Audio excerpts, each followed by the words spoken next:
Alors les gars, heureusement que sportivement le Barça a l'air d'être en forme les gars. Heureusement que le Barça sportivement montre des belles choses sur cette pré-saison. Dans cette tournée en Asie par exemple, on a vu vraiment sportivement des choses exceptionnelles. Un Yamal qui est en forme, un Rashford qui commence à s'intégrer petit à petit. Bref, sportivement ça va. Mais une fois qu'on s'éloigne de l'aspect sportif, une fois qu'on met de côté l'aspect technique, ce qui se passe sur le terrain, les gars, c'est une catastrophe. Vraiment, là, c'est une catastrophe. Il n'y a rien qui va. Cet été, les frères, le Barça, c'est tout simplement catastrophique, les frères. Vraiment, à chaque fois j'en parle, à chaque fois je parle d'une chose, on finit toujours par voir une autre chose qui va pas, les gars. À chaque fois, il y a quelque chose d'autre qui pose problème dans ce foutu club au niveau de la direction, les gars, c'est une dinguerie. Rien que juste l'affaire Ter Stegen, les gars, c'était le feuilleton de l'été, les gars, les frères. C'était le feuilleton. Le feuilleton de l'été, les gars, c'était pas Squid Game. C'était le feuilleton de Ter Stegen au Barça. Franchement, au bout d'un moment, les gars, je commence sérieusement à perdre patience avec ce chien de Ter Stegen et je pèse mes mots, les gars. J'ai voulu vraiment rester calme un maximum. Je me suis dit, franchement, on va pas commencer à insulter. Voilà, franchement, là, les insultes que j'ai pu proférer sur Araujo encore maintenant, vas-y, je les regrette. J'ai pas envie d'insulter, mais ce chien de Ter Stegen, les gars, ce chien de Ter Stegen, les frères, il commence à aller trop loin. Il commence à aller beaucoup trop loin, les frères, en prise de confiance, franchement, j'ai jamais vu ça, les gars. Cet abruti de Ter Stegen refuse d'envoyer son rapport médical à la Liga. Il refuse que le Barça envoie son rapport médical à la Liga, les frères. Carrément, j'allais vous insulter même vous, tellement je suis dans une... Non mais, honnêtement, les gars, honnêtement. Le mec a décidé de lui-même de se faire opérer. Sans consulter personne. Vas-y, il est blessé au dos, il veut se faire opérer. C'était bizarre, c'était déjà suspect, les frères. Mais vas-y, il n'y a pas de problème. La santé avant tout, s'il doit se faire opérer, vas-y. Si t'es vraiment blessé, tout ça, vas-y. Mais là, maintenant qu'il s'est fait opérer, sans avoir consulté personne, sans vouloir justement que les dirigeants du Barça, que les représentants du Barça puissent aller le voir à l'hôpital, puissent aller le surveiller à l'hôpital, puissent aller suivre sa rééducation à l'hôpital. Et là maintenant, les frères, ils refusent catégoriquement que le Barça envoie son rapport médical à la Liga. Vous voulez faire quoi avec cette ordure, les gars? Vous voulez faire quoi avec cet énergumène, les frères? Je vous pose la question. Ils refusent de signer le rapport médical. Est-ce que vous avez déjà vu? Est-ce que vous avez déjà vu, les frères? Quelque chose pareil.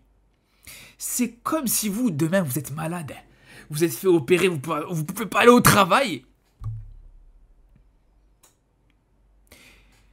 Et le lendemain, t'as le médecin qui est envoyé par l'assurance du travail, par la mutuelle, par je sais pas quoi, qui vient vous voir pour essayer de consulter la blessure. Tu dis non, je veux pas te voir. Non.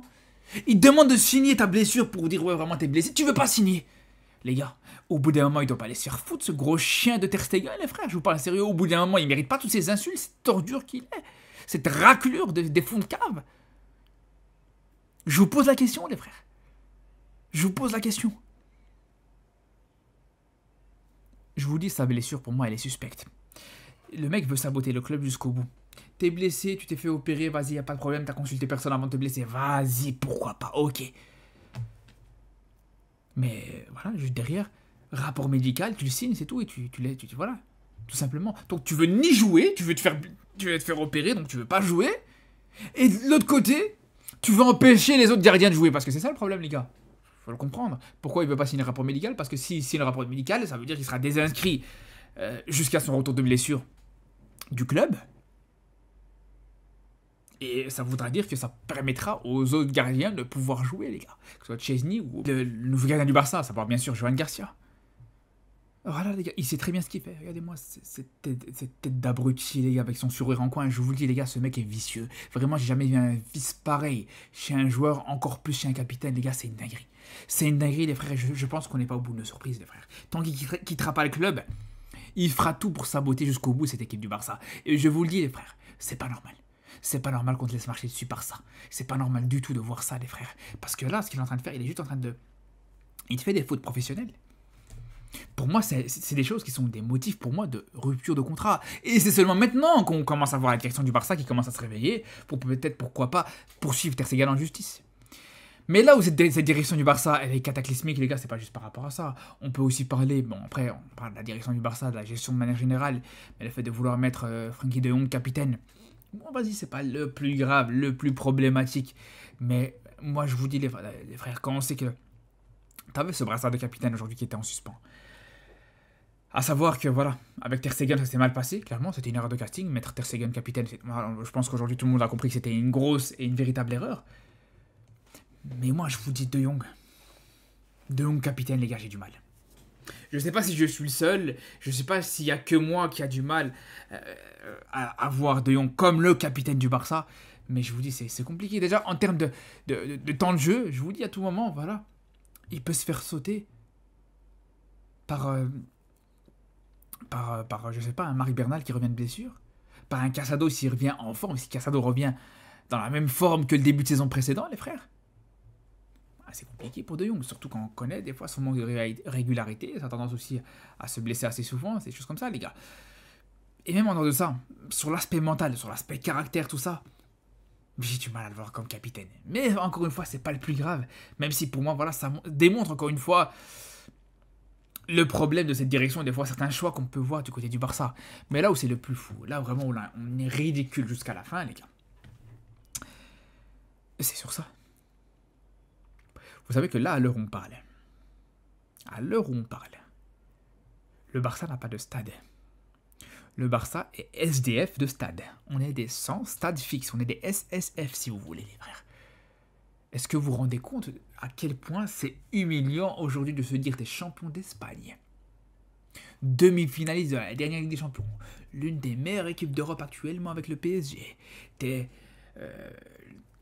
l'un des plus grands clubs, on va dire le plus grand club de l'histoire.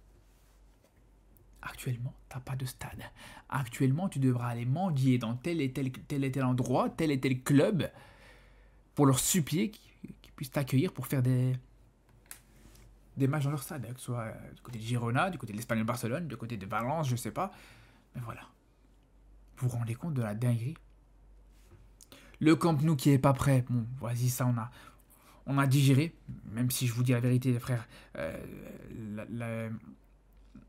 la situation, la gestion autour du Camp Nou, avec l'annonce officielle du retour au Camp Nou pour le trophée Gamper, pour au final se rendre compte que c'était pas encore validé, déjà là c'est une dinguerie. Mais même le Montjuic, tu pourras pas jouer dessus parce qu'au final tu avais prévu de revenir dans le Camp Nou pour ce début de saison. Donc le Montjuic il sera pas dispo à ce moment-là. Donc vous vous rendez compte ou pas? Bon, alors vous allez me dire, ouais, tranquille, à partir de la 3e ou la 4e journée, non, 4e journée, pardon, dans le match contre Valence, tu pourras jouer au Camp Nou, d'après les dernières infos, mais moi je vous dis la vérité, j'y crois plus. Et j'y crois plus à partir du moment où tu as une annonce officielle, une bande-annonce, voilà, avec un trailer, voilà, le retour du Barça au Camp Nou, tout ça, pour le trophée Gamper, alors qu'au final on s'est rendu compte que c'était pas le cas. Je vous dis, moi j'ai du mal à y croire. J'ai vraiment du mal à y croire, les frères. Et c'est là où c'est très compliqué au niveau de la gestion de manière générale du côté du Barça actuellement. Bref, en tout cas les frérots, on se dit à très vite pour une nouvelle vidéo sur le Barça avec d'ailleurs les prochains matchs qui vont arriver. D'ailleurs j'ai hâte de voir ce match contre Como les gars, qui sera un match, on va dire, un peu plus intéressant, avec un meilleur enjeu que les derniers matchs qu'on a pu voir, avec un meilleur adversaire bien sûr aussi, une très belle équipe de Como l'air de rien. Mais on aura l'occasion d'en reparler bien sûr. Sur ce, on se dit à très vite les frères pour une nouvelle vidéo et surtout d'ici là les gars. Prenez soin de vous.